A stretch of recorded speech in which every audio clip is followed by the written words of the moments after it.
வணக்கம். தமிழ் புத்தாண்டு நல்வாழ்த்துக்கள். நாளைக்கு தமிழ் புத்தாண்டு பிறக்கிறது, எல்லாருக்குமே தெரியும். எல்லாரும் மகிழ்ச்சியாக நம்ம கொண்டாடுவோம். தமிழ் புத்தாண்டு இந்த வருஷத்தோட பேரு பராபவ ஆண்டு. மொத்தம் தமிழ் ஆண்டுகள் 60. 60ல் இது 40வது வருஷமா வருது பராபவ ஆண்டு. பராபவன்னா என்னன்னா மேலான அப்படிங்கிற அர்த்தத்தில் எடுத்துக்கலாம். மேலான இருத்தல் அது மாதிரி. ஸோ நம்ம எல்லாருமே நல்ல உயர்ந்த நிலைக்கு போவோம் அப்படின்னு நம்ம இந்த ஆண்டில் இது பண்ணிக்கலாம். இந்த ஆண்டுக்கும் நம்ம இடைக்காட்டு சித்தர் இருக்கார் இல்லையா, அவரோட பாட்டு என்னன்னு பார்க்கலாம். ஒவ்வொரு தமிழ் வருஷத்துக்கும் இந்த பாட்டு இருக்கு. அது பார்த்து அதோட அர்த்தம் என்னன்னு நம்ம பார்க்கலாம். மிக்க பராபவத்தின் மேதினீர் பின் மழையாம் தக்க பசுக்கள் தழைக்குமே இக்கு பலிக்காது 4 வகை பல்லுயிர்க்கும் இன்பம் கலிக்காதனவே கருது. அதாவது அவர் என்ன இந்த இதில் சொல்லியிருக்காருன்னா, இந்த பராபவ ஆண்டோட இதில் வந்து உலகம் ஃபுல்லாகவே நம்ம இதுக்கு வந்து என்னன்னா பின்மழையாம். முதல் ஆரம்பத்தில் கிடையாது, ஆனால் பின்னாடி மழை இருக்கு அப்படின்றது. தக்க பசுக்கள் தழைக்குமே, நல்ல பசுக்கள் வந்து நல்ல முன்னேற்றம், நல்ல கால்நடை செல்வம்லாம் நல்லா இருக்கும் அப்படின்னு சொல்லியிருக்கான். பால் செல்வம் இருந்தாலே வந்து பொதுவாக எல்லாமே ஓரளவு இது ஆற்றுல பால் நிறைய இருந்தாலே வந்து அந்த செல்வம் இருக்குங்கிற மாதிரி கணக்கில் சொல்லுவோம். அது மாதிரி இக்கு பலிக்காது, அது வந்து என்ன சொல்றேன்னா கரும்பு வந்து இந்த முறை கொஞ்சம் அறுவடை கம்மியாக இருக்கும் அது மாதிரி சொல்றா. 4 வகை பல்லுயிர்க்கும் எல்லா வகை உயிர்களுக்கும், இந்த மனுஷன் இது தாவரம் இது எல்லாமே வந்து நல்லா சிறப்பாக இருக்கும் அது மாதிரி வந்து சொல்லியிருக்கா இது. ஸோ இந்த வருஷம் வந்து பொதுவாக நல்ல வருஷம் அப்படின்னு நம்ம கணக்கில் வச்சுக்கலாம். அது பொதுவாக தமிழ் புத்தாண்டுன்னா என்ன இதுன்னா, நம்ம தமிழ் வருஷம் என்ன கணக்கில் சொல்லுவோம்னா, மேஷ ராசியில சூரியன் வந்து பிரவேசிக்கிறத தான் நம்ம வந்து தமிழ் வருஷம் சொல்லுவோம். ஸோ மேஷம் ஒவ்வொரு மாசத்துலயும் சூரியன் வந்து ஒரு மாச கணக்கு, சில நேரத்தில் ஒரு 28, 29 அது மாதிரி மாறும். அது மாதிரி இப்போ மேஷத்துல வந்து அந்த சுழற்சி முடிஞ்சு பங்குனி 12 மாசம் முடிஞ்சிடறது இல்லையா, திரும்பவும் மேஷத்துக்கு வர்றதை வந்து நம்ம புது வருஷம்னு சொல்லுவோம். அதே மாதிரி பூமி சூரியனை சுற்றி வர்ற கணக்கும் நம்ம பார்த்துருக்கோம் இல்லையா, 365. அந்த கணக்குப்படியும் பார்த்தாலும் ஒரு வருஷம் ஒரு சுழற்சி முடிஞ்சு வர்றது தான் புத்தாண்டு, நம்ம தமிழ் புத்தாண்டா நம்ம சொல்லிக்கிறோம். இந்த தமிழ் புத்தாண்டுக்கு இன்னும் ஒன்று என்ன சிறப்புன்னா, பிரம்மா வந்து தன்னோட படைப்பு தொழிலை இந்த நாளில் தான் ஆரம்பிச்சார் அப்படின்னு ஒரு கணக்கு இருக்கு. யுகாதி எல்லாம் கொண்டு இது பண்றாயா, யுகமா வந்து ஆதி அவர் ஆரம்பிக்கிற கணக்குங்கிற இதுலயும் கொஞ்ச நாள் முன்ன பின்ன வரும். நமக்கு யுகாதிக்கும் தமிழ் வருஷ பிறப்புக்கும் வந்து கொஞ்சம் வித்தியாசம் இருக்கும். ஸோ தமிழ் வருஷ பிறப்பு தான் நமக்கு வருஷத்தோட முதல் நாளாக நம்ம கணக்கு எடுத்து பார்க்கணும். அதுதான் நமக்கு கணக்கு. இங்கிலீஷ் வந்து நம்ம இப்போ ப்ராக்டிக்கல் இதுக்காக நம்ம யூஸ் பண்ணிட்டு இருக்கோம். அதனால தான் இங்கிலீஷ் வருஷ பிறப்பை நம்ம கணக்கில் வச்சுருக்கோம். மற்றபடி தமிழ் இதுதான் நமக்கு முக்கியம். இன்னைக்கு முக்கியமான இன்னும் என்ன விஷயம்னா, புத்தாண்டு அன்னைக்கு எல்லாருக்கும் தெரியும், காத்தால தீர்த்தாமடி ஸ்நானம் எல்லாம் முடிச்சுட்டு பெருமாள் இதை எல்லாருக்கும் நமஸ்காரம் பண்ணி, ஆற்றுல பெரியவா இருந்தால் குழந்தைகளுக்கு சொல்லி கொடுங்க. அம்மா அப்பா மட்டும் இருந்தால் கூட குழந்தைகளை நமஸ்காரம் பண்ற பழக்கத்தை இப்போ கொஞ்ச நாளாவே கூட்டு குடும்பம் இல்லாம நம்ம இப்ப தனியா இருக்கிற மாதிரி நம்ம சூழ்நிலை இப்போ மாறி போனதுனால என்னன்னா, குழந்தைகளுக்கு வந்து அந்த பெரியவர்கள்கிட்ட வந்து ஆசீர்வாதம் வாங்குறதுங்கிற பழக்கமே இல்லாம போயிடுது. ஏன்னா அம்மா அப்பா ஃப்ரெண்ட்லியா பழகிடுறோம் இல்லையா, ஸோ அது விட்டு போயிடுது. இதே ஆத்துல பாட்டி தாத்தாவெல்லாம் இருந்துன்றதுனா வச்சுக்கோங்களேன், கண்டிப்பா எல்லாரும் என்ன பண்ணுவா, ஏய் பண்டிகை குளிச்சு முடிச்சு எல்லாம் பண்ணிட்டு வந்துட்டியா, காலில் விழுந்து சேவிப்பா. ஸோ தாத்தா பாட்டி அம்மா அப்பா சேவிப்பா, அதை பார்த்து பசங்களும் வந்து சேவிக்கிற பழக்கம் வரும். அதனால அந்த பழக்கத்தை வந்து கண்டிப்பா எத்தனை முறை வந்து பெரியவர்கள் கிட்ட, பெருமாள் கிட்ட, ஆழ்வார் ஆச்சாரன் அவகிட்ட எல்லாம் நம்ம வந்து ஆசீர்வாதம் வாங்குறோமோ அவ்வளோ நமக்கு நல்லது. யாருமே வந்து அந்த ஆசீர்வாதம் பண்ற நேரத்துல கண்டிப்பா நமக்கு எதிர் கெட்டது பண்ணவான்னா கூட அவ நம்ம காலில் விழுந்துட்டானா நல்லா இருந்தான் சொல்லுவோம். ஸோ அந்த பழக்கத்தை நம்ம கண்டிப்பா கொண்டு வரணும். அது மாதிரி இந்த இதுல வந்து என்னன்னா, இது வருஷ பிறப்புல முக்கியமா என்னன்னா பஞ்சாங்கம். சித்திரை வருஷ பிறப்பு, சித்திரை மாசம் பிறந்ததுக்கு முன்னாடியே ஒரு வாரம் முன்னாடியே பஞ்சாங்கம் வந்துடும். வாக்கிய பஞ்சாங்கமோ இல்லைன்னா திருக்கணித பஞ்சாங்கமோ பாம்பு பஞ்சாங்கம், நம்மளோட எந்த வழக்கம் நம்மளோட முன்னோர்கள் இது நம்ம அம்மா அப்பா தாத்தா பாட்டி எதை பயன்படுத்தியிருக்காலும் அந்த பஞ்சாங்கத்தை வந்து கூடுமான மட்டும் மோஸ்ட்லி வாங்கி ஆற்றுல வச்சுக்கிறது ரொம்ப நல்லது. இன்னைக்கு வந்து அந்த வருஷ பிறப்பன்னைக்கு அந்த பஞ்சாங்கம் படிக்கிறது வந்து ரொம்ப இது. நமக்கு ஜாதகம் தெரிஞ்சு ஃபுல்லாக போனாதான் வாத்தியாருக்கு தான் பஞ்சாங்கம் பார்க்க தெரியும் இல்லை, ஜஸ்ட் பஞ்சாங்கத்தோட அந்த முதல் பேஜ் அதுலேயே வந்து என்னன்னா அந்த வருடத்தோட பலன்கள் அதை நம்மளால படிக்க முடிஞ்சாலும் சரி, இன்கேஸ் சரி நமக்கு அப்பெல்லாம் அவ்வளோ தூரம் படிக்க வரல அப்படின்னா கோவிலில் வந்து கூட படிப்பா, அது எந்த நேரத்தில் படிக்கிறாங்கிறத பார்த்து நம்ம அதை போய் பார்க்கறது ரொம்ப நல்லது. இந்த பஞ்சாங்கம் பார்க்கறது வந்து அந்த பஞ்சாங்கத்தை இந்த படனம் அதான் படிக்கிறது வந்து எப்படின்னா நமக்கு வந்து அவ்வளோ நல்ல விஷயங்களை தருமா. பஞ்சாங்கத்தில் இந்த 5 அங்கங்கள் இருக்குது முக்கியமாக. நம்ம அப்புறம் அதை ஒரு டீட்டெயிலாக ஒரு இதுலேயும் பார்க்கலாம். அப்படி அந்த 5 அங்கங்களோட சேர்ந்திருக்கிற இது வந்து இந்த திதி, வாரம், கர்ணம், யோகம், அது மாதிரி எல்லாமே சேர்ந்து நட்சத்திரம் இதெல்லாம் வர்ற இதை சொன்னாலே அவளுக்கு வந்து என்னன்னா நம்ம அதில் எல்லாரையும் சொல்லிடுறோம், நவகிரகங்கள் எல்லாரோட இதுவும் சேர்த்து எல்லாம் சொல்லிடுறோம் இல்லையா. அப்படி சொல்லும் போதே அவளோட நமக்கு ஏதாவது நேரம் சரியில்லைன்னா கூட நமக்கு நல்லது, அந்த அதோட இது தீவிரம் குறைஞ்சு ஓரளவு நமக்கு நல்லது கிடைக்கும் அப்படின்னு சொல்றோம். நம்ம குழந்தைகளுக்கும் கொஞ்சம் கொஞ்சம் சொல்லி கொடுக்கலாம். என்னென்ன திதி அதெல்லாம் வந்து புரிய ஆரம்பிக்கும். நம்ம எடுத்து பார்த்தோம்னா பசங்களும் கேட்பா என்ன பார்க்குற அப்படின்னு. ஓ இன்னைக்கு சப்தமியா அப்படின்னா என்ன 7, ஓ ஓகே, அப்போ நேற்று என்ன வந்தது சஷ்டி, ஓ 6 அப்படின்னு நமக்கு அறியாமலே வந்து என்னன்னா குழந்தைகளுக்கு அந்த சமஸ்கிருதத்தில் இருக்கிற சின்ன சின்ன விஷயங்கள்லாம் அந்த நம்பர்ஸ் எல்லாமும் அப்படியே அவளுக்கும் வந்துடும், நமக்கும் அதை சொல்ல சொல்ல பழக்கத்தில் வந்துடும். அதனால அதை கொஞ்சம் பண்ணுறது ரொம்ப நல்லது. அது வந்து என்னன்னா அதெல்லாம் அந்த பஞ்சாங்கம் இந்த அதுவும் முக்கியமாக வருஷப்பிறப்பணிக்கு படிக்கிற பஞ்சாங்கம் படிக்கிறது வந்து என்னன்னா அவளோட ஆயுசை கூட்டுமா. அப்புறம் வந்து சுற்றி இருக்கிற எதிர்மறையான சக்தியிலெல்லாம் போக்கி அவளுக்கு நல்ல நேர்மறையான ஆற்றலை கொடுக்குங்க. அதனால நம்ம அதை வந்து கொஞ்சம் கொஞ்சமாக ப்ராக்டிஸ் பண்ண ஆரம்பிப்போம். அப்படியே பார்க்க வந்துடும், எவ்வளோ கற்றுக்குறோம், இதையும் பார்த்தா ஈஸியாக வந்துடும். அப்புறம் இந்த வருஷத்தில் முக்கியமாக என்னென்னா நமக்கெல்லாம் ரொம்ப ஸ்பெஷல் எதனாலன்னா ஏற்கனவே வந்து இப்போது ஏகாதசி இப்போ வந்தது இல்லையா. இந்த ஏகாதசிலேயே வந்து நமக்கு என்னென்னா வர்த்தினி ஏகாதசி நேற்று முடிஞ்சது இல்லையா. வர்த்தினி ஏகாதசியே வந்து என்னென்னா பெண்களுக்கு வந்து பொதுவாக துர்பாக்கியமான நிலைமையில் இருக்கிற கஷ்டப்படுற பெண்களை கூட அதிர்ஷ்டத்தை கொடுத்துடும், அப்படியே துர்பாக்கியத்திலேருந்து பாக்கியத்தை கொடுத்துடும்னு பார்த்தோம் இல்லையா. அது மாதிரி இந்த வருஷம் பெண்களுக்கு ரொம்ப ரொம்ப ரொம்ப நல்ல ஆண்டா அமைஞ்சிருக்கு. ஏன்னா வந்து சந்திரன் வந்து இந்த வருஷத்துக்கு சேனாதிபதியாக இருக்கார்.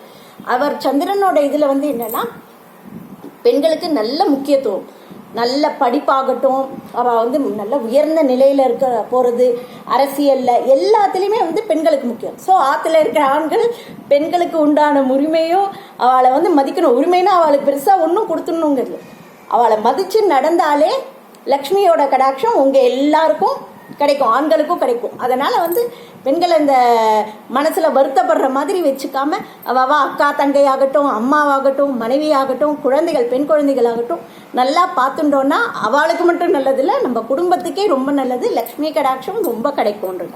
அப்புறம் இந்த வருஷம் முக்கியமான இது என்னென்னா ராஜா வந்து குரு. அப்படி குரு வந்து என்னென்னா ஆன்மீக இது. அதனால் இந்த வருஷத்தில் எல்லாருக்குமே வந்து என்னென்னா கோவில் போகணும். அது மாதிரி சனாதன தர்மம் இந்த வருஷம் இன்னும் நல்லா இம்ப்ரூவ் ஆகிறதுக்கு சான்ஸ் நிறைய இருக்குது. ஆன்மீக காரியங்கள்லாம் நல்லா சிறப்பாக நடக்கும். அப்புறம் பிரார்த்தனை, பூஜை, வழிபாடு அது மாதிரி இருக்கிறதெல்லாம் நடக்கும். இன்னொரு முக்கியமான விஷயம், நீண்ட காலமாக குழந்தை இல்லாமல் இருக்கிறவாளுக்கும் குரு இந்த முறை ராஜாவாக இருக்கிறதுனால அவர் எல்லாருக்கும் குழந்தை இல்லைன்னு நினைக்கிறவாளுக்கெல்லாம் கண்டிப்பாக இந்த வருஷத்தில் குழந்தை பிறப்போ கிடச்சிடும். அப்புறம் வந்து பேங்க்லலாம் வந்து என்னென்னா அந்த குருவரோட இதுலலாம் வந்து என்னென்னா புதுசாக நிறைய ஃபார்மாலிட்டிஸ் சட்டம்லாம் வரும். அது மாதிரியும் சொல்லிட்டு இருக்கா. மறைக்கப்பட்ட நிறைய உண்மைகள்லாம் வந்து இது வரைக்கும் நமக்கு தெரியாது, அந்த உண்மைகள்லாமும் இனிமேல் வரும் அப்படின்னு சொல்லியிருக்கா. அப்புறம் ஆனால் என்ன மந்திரி வந்து இந்த மாதிரி யாருன்னா செவ்வாய் வந்து என்னென்னா நிலக்காரகன், பூமிக்காரகன் சொல்லுவாள். ஸோ அவர் பூமிக்காரகனாக இருக்கிறதுனால அவர் எப்படின்னா நிலத்தோட விலையெல்லாம் ஏற்றிடுவார். அது மாதிரி அவரை கொஞ்சம் கூல் பண்ணோன்னா நம்ம என்ன பண்ணலாம், கொஞ்சம் செடி இது அதெல்லாம் வச்சு அப்புறம் வந்து சிகப்பு நிற பொருட்கள் எல்லாம் கஷ்டப்படுறவாளுக்கு தானம் கொடுக்கறது அது மாதிரிலாம் பண்ணிக்கலாம். அதே மாதிரி அவர் வந்து இதுவாக இருக்கிறதுனால, மந்திரியாக இருக்கிறதுனால அவர் என்ன பண்ணுவார்னா நிலத்து விலையை ஏற்றினா கூட சொந்த வீடு வாங்குற யோகத்தை நிறைய பேருக்கு கொடுத்துருவார். ஸோ நம்ம வீடு வாங்கணும்னு இந்த முறை முடிவு பண்ணினாலும் அதுவும் அமையறதுக்கு இந்த முறை நிறைய வாய்ப்பு இருக்குது. அதே மாதிரி கல்யாணம் நிறைய முறை தட்டி போயிருக்கு, குழந்தைகளுக்கெல்லாம் பண்ணணும், அம்மா அப்பாவெல்லாம் காத்துன்னு இருக்கோம் இல்லையா, அதுக்கும் இந்த வருஷம் வந்து நல்ல ஆண்டா அமையிறது. அதனால் வந்து என்னென்னா தடைப்பட்ட திருமணம் எல்லாம் இதுவாகிடும். அதாவது எல்லா கல்யாண மண்டபமுமே எல்லா நாளும் ஹவுஸ்ஃபுல், முகூர்த்த நாள்லாம் கிடைக்காதுங்கிற அளவுக்கு அவ்வளோ ஈஸியாக வந்துடும். நமக்கு முக்கியமாகவே வந்து என்ன பெற்றோர் நிறைய எல்லாரும் என்ன பாப்பா, பசங்களுக்கு கல்யாணம் ஆகணும், குழந்தை அதுதானே பாப்பா, அது ரெண்டுத்துக்கும் இந்த முறை ரொம்ப அருமையான ஆண்டாக இருக்குது. ஸோ அதெல்லாமே நமக்கு ப்ளஸ் பாயிண்டில் தான் வந்திருக்கு. ஸோ சந்தோஷமாக நம்ம இருக்கலாம். அப்புறம் முக்கியமானது சந்திரன் வந்து சேனாதிபதியாக இருக்கான்னு சொன்னேன் இல்லையா, சந்திரன் வந்து மனோகாரகன். அதனால் இந்த முறை எப்படி இருக்குமான்னா இது வரைக்கும் மக்கள் மனசுக்குள்ளே எல்லாம் ஒரு ஏமாற்றம், ஆமாம் எவ்வளோ பண்ணால் என்ன நமக்கு என்ன கிடைக்கிறது அது மாதிரிலாம் நினச்சிட்டு இருக்காங்க. இப்போ ஆட்டோமேட்டிக்காவே அந்த சந்திரன் வந்து எப்படி பண்ண போறாருன்னா எல்லாரோட மனசுலயுமே ஒரு பாசிட்டிவிட்டியை கொண்டு வந்துட போறாரு. ஸோ அதனால வந்து நமக்கு எப்படின்னா என்ன, அதான் எல்லார் மனசுலயுமே இந்த வஞ்சகம், அது மாதிரி வஞ்சகம்னா அப்படியே பெரிய பெரிய தப்புன்னு சொல்ல, சின்ன சின்ன தப்புகள்லாம் நம்மளையே அறியாம நம்ம மனசுக்குள்ள இருக்கும். அதெல்லாம் போய் ஆட்டோமேட்டிக்கா மோஸ்ட்லி எல்லாரோட மனசுலயும் ஒரு நல்ல எண்ணங்கள் வரும்னு சொல்லியிருக்காங்க. அதனால நம்ம அதை ஃபாலோ பண்ணாலே வந்து நல்லது. ஒவ்வொரு தனி மனுஷ மனசுக்குள்ள நல்ல எண்ணங்கள் வர வர அது ஒன்றுன்னா அப்படியே குடும்பங்களில் வரும். அது அப்படியே வந்து ஊர், எல்லா நாடு எல்லாமே அமைதியாக இருக்கும்னு பார்க்கலாம். ஏன்னா இப்போ போர் சூழல் அதெல்லாம் இருக்கு இல்லையா. ஸோ தனி மனித ஒழுக்கம், தனி மனித மனசு சரியா இருந்தாலே நமக்கு பாதி பிரச்சனை சால்வ் ஆயிடும். அது இந்த முறை நமக்கு நல்ல ப்ளஸ் பாயிண்டாகவே இருக்கு. அதுவும் ரொம்ப முக்கியமான இது, நம்ம அதையும் பார்த்துக்கணும்னு. அப்புறம் வந்து இப்போ ஏற்றுமதி எல்லாமும் சந்திரன் வந்து என்னன்னா அந்த ஏற்றுமதி இறக்குமதி அதுக்கெல்லாம் நல்லா ஹெல்ப் பண்ணுவார். ஸோ நம்மளோட நாட்டோட இதெல்லாம் நல்லா இதுவாகும். அது மாதிரி விவசாயத்தில் ஆர்வம் வந்து நிறைய பேருக்கு ஈடுபாடு அதெல்லாம் வரும் அப்படின்னு சொல்றாங்க. பாரம்பரிய விவசாயம் இருந்தது இல்லையா, அது திரும்ப பழையபடி வந்துடும், கொஞ்சம் கொஞ்சமா வந்துட்டு இருக்க ஆரம்பிக்குமா. அதாவது இந்த 60 வருஷ சைக்கிள் இல்லையா, இந்த பராபவ ஆண்டு 60 வருஷத்துக்கு முன்னாடி வந்தது பாருங்க. அப்ப எந்தெந்த பொருட்கள்லாம் பயிரிட்டு இருந்தாலோ நிறைய வந்து பாரம்பரிய நெல் வகையெல்லாம் போயிடுத்துங்கிற பத்திலாம் அதெல்லாம் வந்து இப்ப திரும்ப பயிரிடுற சூழ்நிலையெல்லாம் வரும் அப்படின்னு சொல்லிட்டு இருக்காங்க. ஸோ அதெல்லாம் நமக்கு ரொம்ப சந்தோஷம். விவசாயிகள் நாட்டில் சந்தோஷமா இருந்தாலே நமக்கு எல்லாமே ஒன்றுன்னா ஒரு இதுவா சரியாயிடும் அப்படின்னு இருக்கா. ஆனா வந்து என்னன்னா கொஞ்சம் சில சின்ன சின்ன டிராபேக்னா நமக்கு என்ன நம்ம சொல்லிக்கலாம்னா வந்து என்னன்னா, ஒன்று அதிக வெயில், இல்லைன்னா அதிக மழை, பருவம் தப்பின மழை, அது மாதிரிலாம் இருக்கும். ஸோ அதை கொஞ்சம் கொஞ்சம் இயற்கையை நம்மளை கொஞ்சம் இது பண்ணும், நம்ம அதுக்கேற்ப கொஞ்சம் அட்ஜஸ்ட் பண்ணிட்டு இருக்க வேண்டியதான். சந்திரன் வந்து நீர்நிலைகள் எல்லாம் வந்து வத்தவே விட மாட்டோம். ஸோ நீர்நிலை சேமிப்பு, அப்புறம் இந்த ஆறு குளம் ஏரி அதெல்லாம் தூர் வாடுறது, அதுக்கு கவர்மெண்ட்டை மட்டுமே நம்பாம மக்கள் மனசுல தானே ஹெல்ப் பண்ணி கொஞ்சம் கொஞ்சமா நம்ம ஊரை நம்ம பார்த்துக்கலாம் அப்படிங்கிற எண்ணமும் வரும்னு இருக்கா. ஸோ அப்படி வந்து நல்ல நீர்நிலை சேமிப்பெல்லாம் நல்லா இதுவாக இருக்கும்னு இருக்கா. அப்புறம் வந்து மகசூல், விவசாயத்தில் மகசூல் அதெல்லாமும் நல்லா பெருகும் இருக்கா. விவசாயிகளுக்கு லாபமும் வரும்னு இருக்கா. அப்புறம் மஞ்சள், குரு பகவானால வந்து என்ன, மஞ்சள் நிற பொருட்களோட உற்பத்தி எல்லாம் அதிகரிக்குமா. தங்கத்தோட விலை கட்டுப்பாடுல இருக்கும்னு போட்டிருக்கா. பட் அது நம்மளால அவ்வளோ தூரம் சரியா சொல்ல முடியல எப்படி இருக்குங்கிறது. ஏன்னா குரு வர்றதுனால கட்டுப்பாடுல இருக்கும்னு சொல்லலாம், பார்த்துக்கலாம் எப்படி ஆறுதுங்கிறது. அப்புறம் வந்து சுக்கிர பகவான் இருக்கார் இல்லையா, அவரோட இது வந்து என்னன்னா, சுக்கிரன் வந்து ஒரு ஆடம்பரம், கவர்ச்சி அது மாதிரிலாம். ஸோ அவர் என்ன பண்ணுவார்னா, ஆடம்பரமான பொருட்கள் அது மாதிரி பொருட்கள்லாம் வாங்க வச்சு செலவை நல்லா இழுத்து விட்டுருவார். அப்படி இதுவாகும், மக்களோட சேமிப்பு ரொம்ப குறையும். அப்புறம் இந்த வெளிநாட்டு இதெல்லாம் முதலீடுலாம் பண்ணுவோம்ல, அது கொஞ்சம் வந்து குறைச்சுண்டா நல்லது இந்த ஆண்டோட இது. ஆனால் நம்ம இந்திய மதிப்பு, இந்திய ரூபாயோட மதிப்பு நல்லா ஏறுங்கிற மாதிரி தான் வந்திருக்கு. அதெல்லாமே நமக்கு நல்ல பெரிய ப்ளஸ்ல தான் இருக்கு. அப்புறம் சேமிப்பை வந்து நிறைய விரைய செலவு கூடும் இருக்கு. அது எப்பவுமே சுக்கிரன் இருக்கும்போது ஆடம்பர செலவெல்லாம் வரும் தான். கார்லாம் வந்து நிறைய உற்பத்தி ஆகும் அப்படின்னு போட்டிருக்கான். மின்சார உற்பத்தி, மின்சார காரோட உற்பத்திலாம் இருக்கு இல்லையா, அதெல்லாமும் அதிகமாக இருக்கும்னு. அப்புறம் வந்து நிலங்கள் விலை உயரும். சூரியன் வந்து கொஞ்சம் மறைஞ்சு இருக்கு, அதனால என்னன்னா கொஞ்சம் இந்த இதய அறுவை சிகிச்சை அது இதெல்லாம் வரும். கொஞ்சம் நம்ம டென்ஷன் ஆகாம எல்லாம் இருக்கிறதும் வந்து நல்லது. அப்படி இருந்தோம்னா நம்ம எல்லாத்தையும் இது பண்ணலாம். கண்ணு வலி அதெல்லாமும் வந்து கொஞ்சம் வெயில் அதிகமாக இருக்கும், அதுவே இருக்கு இல்லையா, அதெல்லாமும் இருக்கும்னு. முடிஞ்ச அளவு நம்மளும் வந்து என்னன்னா சூரிய பகவானோட இதை குறைக்கிறதுக்கேற்ப கொஞ்சம் மரம், வெயில் அதிகமாகிறது கண்ட்ரோல் பண்ண என்னென்ன பண்ணணுமோ அதெல்லாம் மரம் நடுறது அது இதெல்லாம் பண்ணலாம். அட்லீஸ்ட் மரத்தை ரொம்ப வெட்டாமல் இருக்கவாது ட்ரை பண்ணலாம், அதுதான் பண்ண முடியும். இந்திய ரூபாய் இதுவாகும் இருக்கா. வெளிநாட்டு வியாபாரமும் நல்லா சூடு பிடிக்கும். ஏற்றுமதி இறக்குமதி எல்லாமே நல்லா இருக்கு. மோஸ்ட்லி எல்லாமே நமக்கு நல்ல நல்ல இதுவாக தான் இருந்துட்டு இருக்கு. ஜவுளி, இரும்பு தொழில் அதோட உற்பத்தி இல்லாமல் நமக்கு நல்லா அதிகரிக்கும் அப்படின்னு போட்டிருக்கா. கோவில், நல்ல ஆன்மீகத்தில் ஈடுபாடு ஏற்படும் இருக்கா. ஸோ நம்ம குழந்தைகளையும் ஆன்மீகத்தில் கொண்டு வந்து நல்ல இதுவாக நம்ம கொண்டு வந்துட்டு இருக்கலாம். அதுவே பெரிய இது. இதெல்லாம் நம்ம பண்ணினாலே நமக்கு இதுவாக இருக்கும். ரொம்ப வந்து என்னன்னா இந்த வெயில் அதனால வர்ற இதெல்லாம் இது பண்ணிக்கணும். அப்புறம் வந்து மருத்துவமும் வந்து எப்படின்னா இந்த ஆண்டு அவ்வளவு நோய் நொடி இதுங்கிறது ரொம்ப இருக்காதுன்னு தான் போட்டிருக்கா.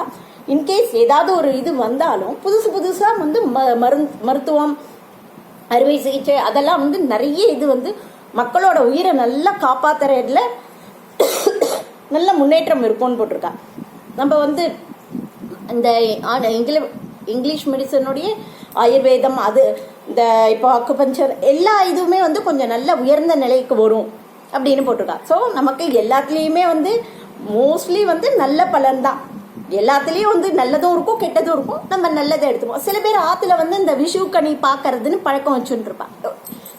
எல்லாருக்கும் இருக்கும்னு சொல்ல முடியாது, நிறைய பேருக்கு இருக்கும். அப்படி இருக்கிறவா வந்து முதல் நாளே எல்லாம் அரேஞ்ச் பண்ணி வச்சுட்டு தட்டில் நல்லா முக்கணிகள், மாப்பழா, வாழை, என்னென்ன கிடைக்கிறதோ அது, அப்புறம் ஆப்பிள் எல்லாமே வைக்கலாம். அப்புறம் சில பேர் வந்து என்னென்னா பணமும் அதில் வைக்கிறா. பணம், நகை எல்லாமே போட்டு கண்ணாடி எல்லாம் வச்சு ஆற்றுல இருக்கிற பெரியவா அதை பூஜை ரூமில் எடுத்து இது பண்ணிவிட்டு அடுத்த நாள் காத்தால் தீர்த்தம் பண்ணோன்னே அந்த மங்களகரமாக அந்த பொருளை பார்த்தா ஆண்டு ஃபுல்லாக நல்ல இதுவாக இருக்கும் அப்படின்னு சொல்கிறேன். அது பழக்கம் இருக்கிறவா. எதுவுமே நம்ம புதுசாக ஆரம்பிக்கக்கூடாது. நம்ம தாத்தா, பாட்டி, அம்மா, அப்பா பண்ணிட்டு இருந்தான்னா அந்த பழக்கத்தை நம்மளும் இது பண்ணிக்கலாம். இந்த நாளில் வந்து என்னென்னா தங்கம் வெள்ளி வாங்கினாலும் ரொம்ப நல்லது. அது முடியாத பட்சத்தில் உப்பு, கல்லுப்பு மகாலட்சுமியோட அம்சம்னால வாங்கினா வருஷம் ஃபுல்லாக ஆற்றுல நல்ல பணம் செல்வத்தோட இருப்போம் அப்படின்னு வந்து சொல்லியிருக்கு. முடிஞ்ச அளவு நம்மளால அந்த வருஷப்பரை பண்ணிக்கும் தானம் பண்ணினாலும் ரொம்ப நல்லது. நமக்கு அது அதே நேரத்தில் துவாதேசியாவும் அமைஞ்சிடுறது. அதனால வந்து நம்மளால முடிஞ்ச அன்னதானம், நீர்மோர், எது எதை முடிகிறதோ கஷ்டப்படுறவாளுக்கு இந்த சனி பகவானும் வந்து கொஞ்சம் இதெல்லாம் வந்து பயிர்கள் இதில் வந்து நல்லா நடக்கும். அதே நேரத்தில் அவர் கொஞ்சம் கெடுதல் பண்ணவும் வாய்ப்பு இருக்கு இல்லையா. அதெல்லாம் வந்து இந்த கருப்பு நிறக்குடை, இந்த வெயில், போலீஸ், டிராஃபிக் போலீஸ் எல்லாமே கூட ரொம்ப கஷ்டப்படுறா இல்லையா வெயில்ல நின்று, அவளுக்கெல்லாம் கொடுத்தா கூட வந்து தானம் பண்ணுறதும் ரொம்ப நல்லது. வாட்டர் பாட்டில் நம்மளால முடிஞ்ச அளவுக்கு ரொம்ப இந்த ரோட்ல வேலை செய்கிறவாளுக்கு செப்பல், அதுவும் எந்த ஒரு தானம் கொடுத்தாலும் நமக்கும் ரொம்ப நல்லது. இதான் இந்த பராபவ ஆண்டு கண்டிப்பாக நம்ம எல்லாருக்கும் முன்னேற்றத்தை கொடுக்கும், மேல் நோக்கி போகிறதுக்கான முன்னேற்றத்தை கொடுக்கும். நன்றி, வணக்கம். ஷேர் பண்ணுங்க, சப்ஸ்கிரைப் பண்ணுங்க, கமெண்ட் பண்ணுங்க என்னென்ன வேணுங்கிறத.